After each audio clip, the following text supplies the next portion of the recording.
UP मांगे उत्तर में बात अखिलेश यादव की होगी। अखिलेश यादव ने एक बयान दिया। वो बयान क्या है? बांटने की राजनीति का ब्रांड एम्बेसडर कौन है? जी हाँ, बांटने का आरोप लगाया बीजेपी पर राम मंदिर के मुद्दे को लेकर। लेकिन सबसे बड़ी बात यह है कि इसका ब्रांड एम्बेसडर है कौन? क्या बीजेपी है, सपा है या कोई और दल है? इसी पर बात हो रही है आज यूपी मांगे उत्तर में। राम मंदिर के मुद्दे पर जारी वार पलटवार हो रहा है। समाजवादी पार्टी के मुखिया अखिलेश यादव ने भारतीय जनता पार्टी पर बड़ा और गंभीर आरोप लगाए। दरअसल सपा मुखिया अखिलेश यादव का कहना है कि बीजेपी का रास्ता सही सुनता नहीं है।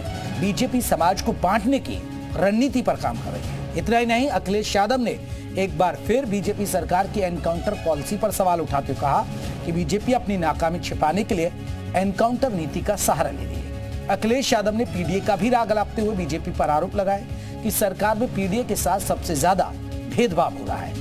अब सबसे बड़ी बात यह है, वो कह रहे हैं कि पीडीए के साथ भेदभाव हो रहा है। अब ये कौन बांट रहा है पीडीए? बीजेपी कहती है भाई हम तो सबका साथ सबका विकास कर रहे हैं। अखिलेश कह रहे हैं कि पीडीए। अब बांट कौन रहा है? बांटने का ब्रांड एम्बेसडर कौन है? इस लाइन को जरा समझिएगा। अब अखिलेश यादव के आरोपों पर बीजेपी भी हमलावर है। डिप्टी सीएम केशव प्रसाद मौर्य ने पलटवार करते हुए कहा कि अपराधियों पर एक्शन हो रहा है, इसलिए सपा मुखिया को दर्द हो रहा है। डिप्टी सीएम ने पीडीए पर पलटवार करते हुए कहा कि सपा का पीडीए पिछड़ा, दलित, अल्पसंख्यक नहीं, परिवार डेवलपमेंट पार्टी है। उधर अखिलेश और बीजेपी में चल रही सरकार के बीच अखिलेश यादव के न्योते पर भी रण छिड़ा हुआ है। राम मंदिर उद्घाटन कार्यक्रम के निमंत्रण पर वीएचपी का कहना है कि अखिलेश यादव को निमंत्रण भेजा जा चुका है, लेकिन सपा मुखिया निमंत्रण मिलने से इनकार कर रहे हैं। अखिलेश यादव का कहना है कि अगर किसी डाकिया ने निमंत्रण भिजवाया तो उसकी रसीद दिखाएं। यानी राम मंदिर के जश्न के माहौल में सियासत पूरी तरह गरमाई हुई है। तो यूपी मांगे उत्तर में बांटने की राजनीति का ब्रांड एम्बेसडर कौन है, इस पर हम चर्चा करेंगे। लेकिन उससे पहले वार पलटवार जो हो रहा है, चाहे वो राम मंदिर का मुद्दा हो या फिर एनकाउंटर का मुद्दा हो, कैसे सियासत गरमा रही है, एक आप रिपोर्ट देखिएगा।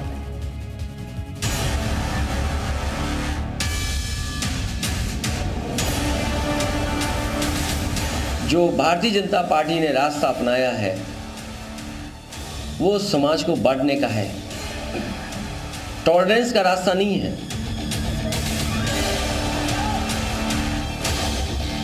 पीडीए, उनका पीडीए का मतलब है परिवार डेवलपमेंट अथॉरिटी।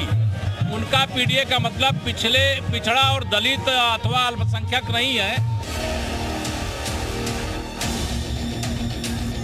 समाजवादी पार्टी को एक मौका था अपने पापों के प्रायश्चित करने का, वो उन्होंने गंवा दिया। आप में से जो लोग उस दिन न्योते की बात कर रहे थे कि आपको न्योता दिया गया है, कोई देने आया है, मैं आप ही उस साथी से कहना चाहता हूं कि कम से कम उस कोरियर की रिसिप्ट हमें दिलवा।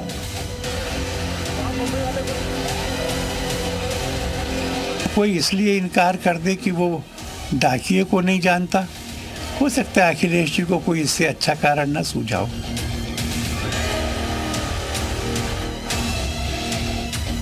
अगर पीडीए ढूंढने निकलोगे, आप उनके बजट का ढूंढने निकलोगे, तो आप पाओगे कि उनके साथ बहुत बड़ा भेदभाव हो रहा है।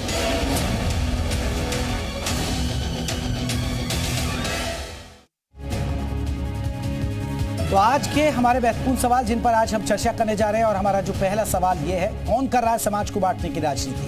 पहला सवाल, अखिलेश के निमंत्रण पर कौन सच्चा कौन झूठा? पहले अखिलेश यादव का आपने बयान सुना होगा कि जो हमें निमंत्रण देने आए थे हम उनको पहचानते नहीं है, तो फिर उसका निमंत्रण कैसे स्वीकार करें? अब कह रहे हैं कि वो कहाँ है, अगर वो डाकिया है तो उसकी रसीद कहाँ है? अब निमंत्रण पर कौन सच्चा कौन झूठा? हिंदुत्व से टक्कर के लिए पीडीए की धार, पीडीए को बार बार वो दोहरा रहे। एनकाउंटर की नीति से क्यों घबराए हुए अखिलेश यादव? उन्होंने एनकाउंटर भी जोड़ दिया। आज एनकाउंटर की भी बात कही कि एनकाउंटर किए जा रहे हैं अपनी नाकामियों को छुपाने के लिए। कभी आप कहते हैं कि कानून व्यवस्था को दुरुस्त करिए, कानून व्यवस्था पर आप सवाल उठाते हैं कि आपकी जीरो टॉलरेंस पॉलिसी क्या है। आप कह रहे हैं कि एनकाउंटर नीति आपकी गलत है, आप गलतियां खामियां छुपाने के लिए एनकाउंटर कर रहे हैं। बहुत सारे सवाल हैं, इन्हीं सवालों पर हम चर्चा करेंगे। आपको बता दें हमारे साथ जो तमाम मेहमान हैं उनको हम चर्चा में जोड़ लेते हैं और फिर अपने मेहमानों की तरफ रुख करेंगे। हमारे साथ आपको बता दें विवेक पांडे जी जुड़ गए हैं समाजवादी पार्टी की तरफ से, हरीशचंद्र श्रीवास्तव है प्रवक्ता है बीजेपी के, हरीशचंद्र जी हमारे साथ जुड़ गए।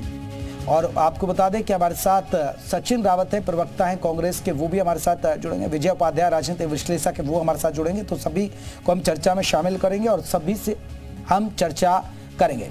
लेकिन सबसे पहले चर्चा की शुरुआत विवेक पांडे जी आपसे। विवेक साहब, ये बांट कौन रहा है? बांटने की राजनीति कर कौन रहा है? मुझे लगता है कि बेहतर तरीके से जनता देगी आने वाले चुनाव में। मैं तो कहता हूं सबका साथ सबका विकास करने वाले आज मुस्लिम समाज में भी अगर बात करते हैं तो केवल पसमानदा की बात क्यों हो रही भाई? केवल पसमानदा ही बचा है क्या? और उससे भी बड़ी बात है जो एनकाउंटर की बात की अभी आपने, बहुत बढ़िया सवाल उठाया आपने। एनकाउंटर, मुझे एक बात समझ में नहीं आती है, केवल विजातीय लोगों का क्यों होता है, सजातीय लोगों का क्यों नहीं होता भाई? उत्तर प्रदेश में चलिए विजातीय वर्सेस सजातीय का आप मुझे आंकड़ा दे सकते हैं? अरे विवेक साहब बांट दिया ना फिर आपने। मेरी बात आ जाए, नहीं शर्मा जी मेरी बात आने दीजिएगा। 5 साल में 655 एनकाउंटर होते हैं जिसमें 117 यूपी में होते हैं। मुझे एक बात बता दीजिए, इसमें कितने सजाती माफियाओं के एनकाउंटर है? क्योंकि जो लिस्ट वायरल होती है उत्तर प्रदेश में सोशल मीडिया में उत्तर प्रदेश के माफियाओं को लेकर के, उसमें जितने पूर्व सजाती है इनके माफिया है वो तो सबके सब जीवित है और सबके सब पूरी तरह संरक्षित है। मैं तो ये सवाल उठा रहा हूं कि पहली बार आपने कहा जब विकास दुबे का एनकाउंटर हुआ था उसके बाद एसटीएफ ने तुरंत एक 37 अपराधियों की लिस्ट जारी की थी। उसके एनकाउंटर के पहले उसमें भी विकास दुबे का नाम देता, तो विकास दुबे को कौन बचा रहा था भाई? योगी सरकार थी। और उसके बाद जब आपने कहा कि गुंडे उत्तर प्रदेश छोड़ के भाग गए, उसके बाद आपने फिर दूसरी सरकार बनते ही 64 माफियाओं की लिस्ट फिर जारी कर दी। तो जब गुंडे भाग गए थे, माफिया भाग गए थे, तो 64 की लिस्ट कहां से आ गई? और सबसे बड़ी बात, मैं उससे बड़ी बात पे सवाल तो ये उठाऊंगा कि आपको जब भी कार्रवाई करनी होती है तो सब पे करनी चाहिए, निष्पक्ष कार्रवाई करिए ना। सबसे ज्यादा एनसीआरबी के आंकड़े जब आप उठा के देखते हैं तो मानवाधिकार की सबसे ज्यादा नोटिस उत्तर प्रदेश की पुलिस को ही क्यों मिलती है भाई? और इसके भी पीछे एक क्रोनोलॉजी समझ लीजिए आज आप भाई। जो एनकाउंटर जब होते हैं तो सरकार वाहवाही ले लेती है, लेकिन जब कार्रवाई होती है तो बेचारे पुलिस कर्मियों की नौकरी जाती है, तब सरकार जिम्मेदारी लेने नहीं आती, तब उनपे कार्रवाई होती है, उनकी नौकरियां जाती है, कभी जांच होती है, वो जेल चले जाते हैं, आरोप सिद्ध हो जाते हैं तो उनकी सर्विस भी बर्खास्त हो जाती है। तब सरकार नहीं आती कि नहीं हम आपके साथ खड़े हैं।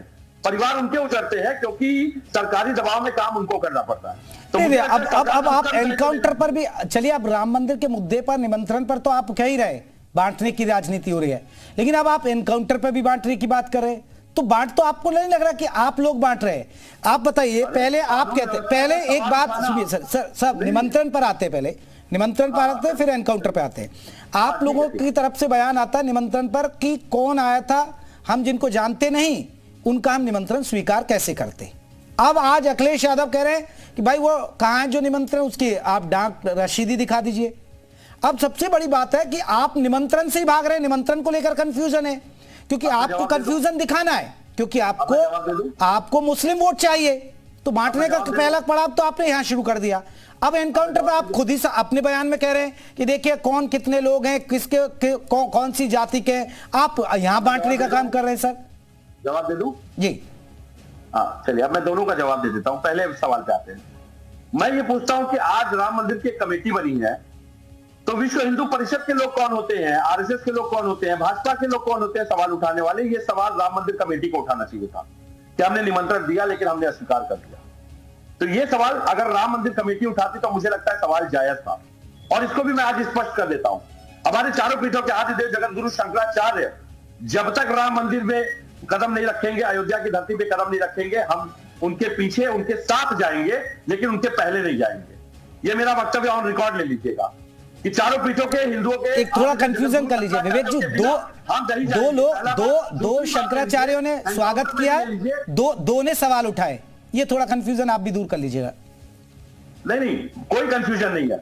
हम चारों पीठों के शंकराचार्यों के वहां पे आगमन के बाद हम जाएंगे या उनके साथ जाएंगे, उनके ध्वज को लहराते हुए जाएंगे। ये मेरा स्पष्ट है, इसको ऑन रिकॉर्ड लेके चला दीजिएगा न्यूज बना के। दूसरी बात, समाजवादी पार्टी का यह आधिकारिक बयान समझिएगा कि चारों पीठों के शंकराचार्य जब जाएंगे तो हम भी जाएंगे। दूसरी बात, एनकाउंटर की बात जब आती है, एनकाउंटर की बात अगर इतनी गलत हमने उठाई, भाई कानून व्यवस्था पे चर्चा करना क्या गलत है?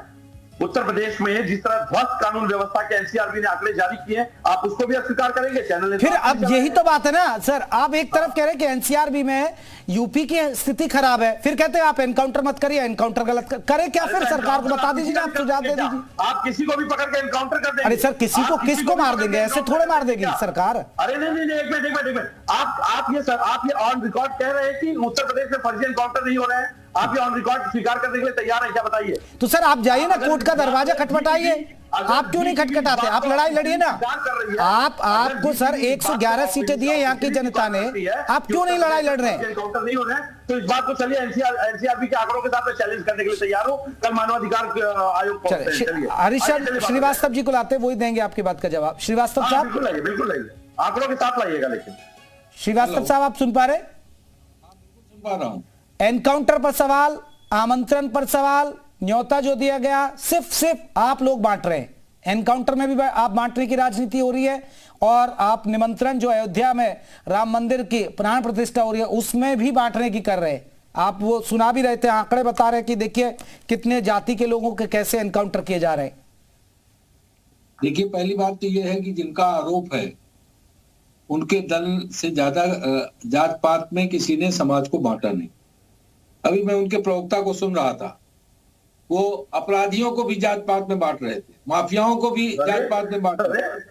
आप आंकड़ों की राजनीति आपके मुख्यमंत्री कर सकते हैं, बैठ करके ऑन रिकॉर्ड बोलते हैं कि मुझे देखिए, और शंकराचार्य जी की बात कर रहे थे अभी, जो द्वारिका पीठ के शंकराचार्य जी हैं, जो ज्योतिर्पीठ के शंकराचार्य जी हैं, सबसे बड़ी गद्दी मानी जाती है, उनको तो इन्होंने चुनार के किले में बंद किया था, जो सनातन संस्कृति के सबसे शीर्ष व्यक्ति हैं।